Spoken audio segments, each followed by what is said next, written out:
Assalamualaikum warahmatullahi wabarakatuh, and a very good day. I bid to Dr. Faranadia Muhammad Isa and everyone who is watching this video. My name is Muhammad Shafi bin Nordin. I'm a third year student of Electronics, Computer and Information Engineering in IIUM Gombak.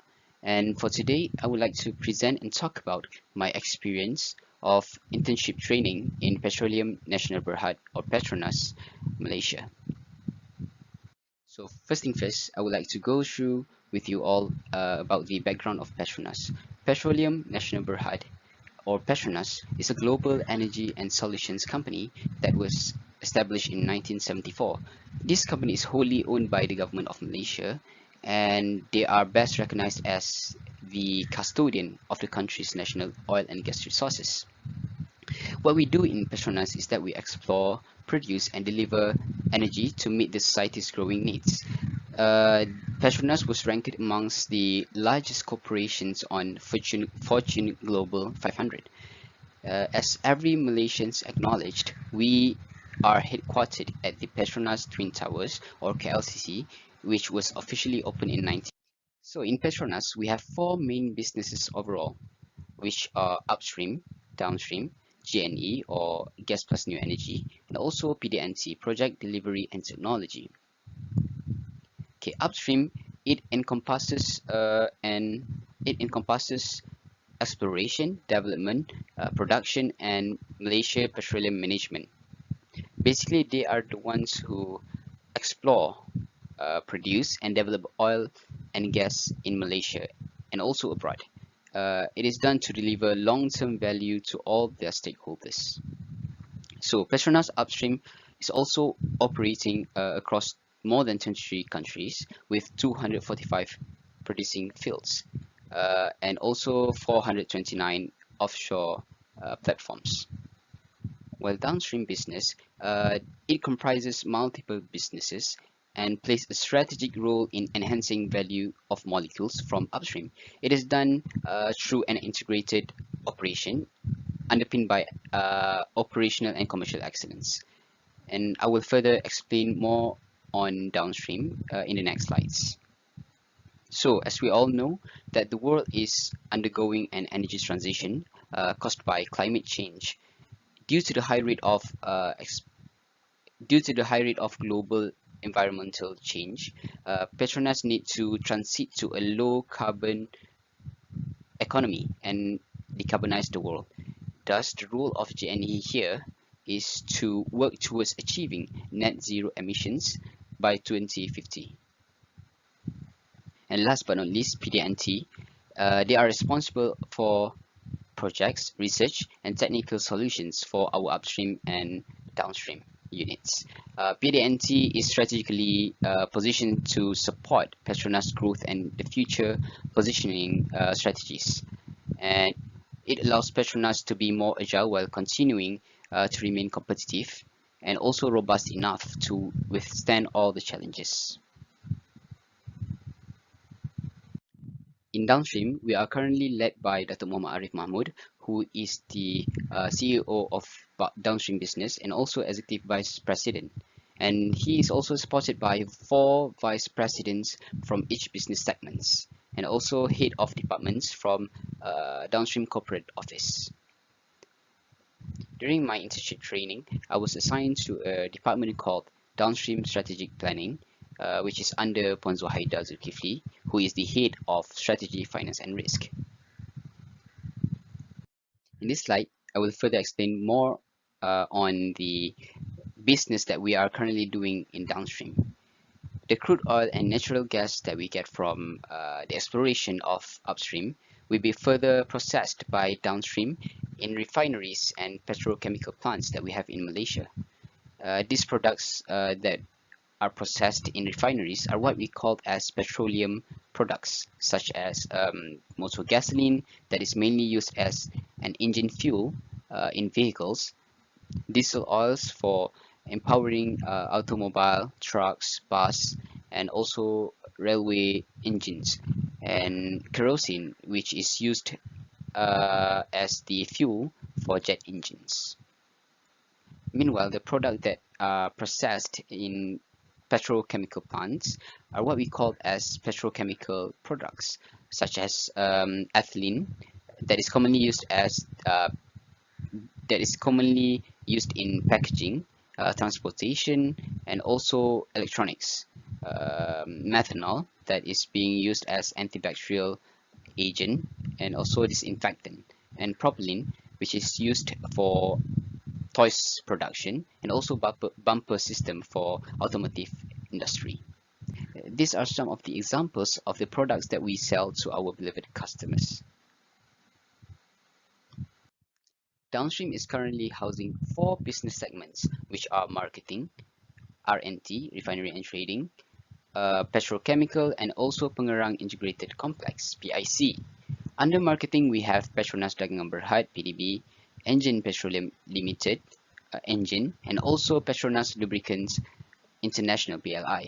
For your information, PDB is the principal marketing arm of Petronas, and they have over 1,000 stations and also 725 kedai mesra nationwide. On top of that, PDB is the country's leading retailer and also marketer of downstream petroleum products. They are listed on the main board of Bursa Malaysia on 8 March 1994. We have three refineries in Malaysia, which are all under R&T. They are in Melaka, Terengganu, and newest one in Pengerang. Like I said earlier, they are in charge of processing the crude oils that we get from upstream in order to produce petroleum and petrochemical products, and soon will be sold to our beloved customers by our marketing arm, PDB. Next, Petronas Chemical Group, or PCG, is the leading integrated chemicals producer in Malaysia, and it is among the largest in Southeast Asia, with a 3 decade of experience in the industry. PCG owns more than 11 petrochemical plants in Malaysia, including in Kerteh, Kedah, and Terengganu. They are listed on the main market of Bursa Malaysia, Securities Berhad. Under Pengerang Integrated Complex, we have a wholly owned company called Petronas Refining and Petrochemical Complex, PRPC, and also two JV companies, which are Pengerang Refining Company and also Pengerang Petrochemical Company. In downstream, we have more than 15,000 manpower, and most of it are locals, while some of it are from international staffs. Which are mainly from Engine and PLI. So now let us move on to the next section, which is about projects or tasks that I have completed or still ongoing during my internship training. The first ever task that I have participated in is called Downstream Strategy and Allocation of Resource, or known as TAR 2021. This project has actually begun since before I joined the team and has ended on 27th of July 2021. Basically, the objective of this project was to compile all the capex needed by respective businesses under downstream. Okay, capex is a short form for capital expenditures, which is funds that are used by a company to acquire, maintain, and upgrade their physical assets.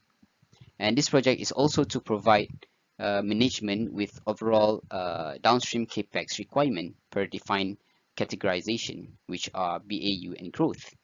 So BAU is a short form for business as usual, which means all the projects that already been running before and related to the traditional oil and gas business in Petronas, while growth projects are all the projects that are not related to the oil and gas business in Petronas.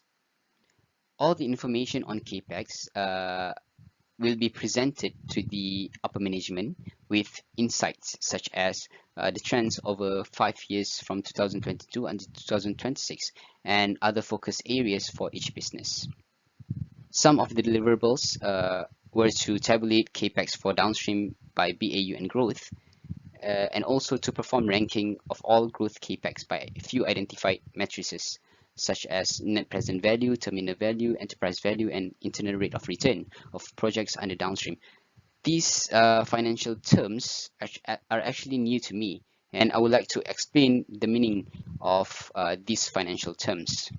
Okay, firstly, net present value or NPV is the difference between the present value of cash inflows and cash outflows over a period of time, while terminal value is the value of asset beyond the forecasted period when the future cash flows can be estimated. The next term is enterprise value. Okay, enterprise value is a measure of a company's total value, which often used as an alternative to equity market capitalization.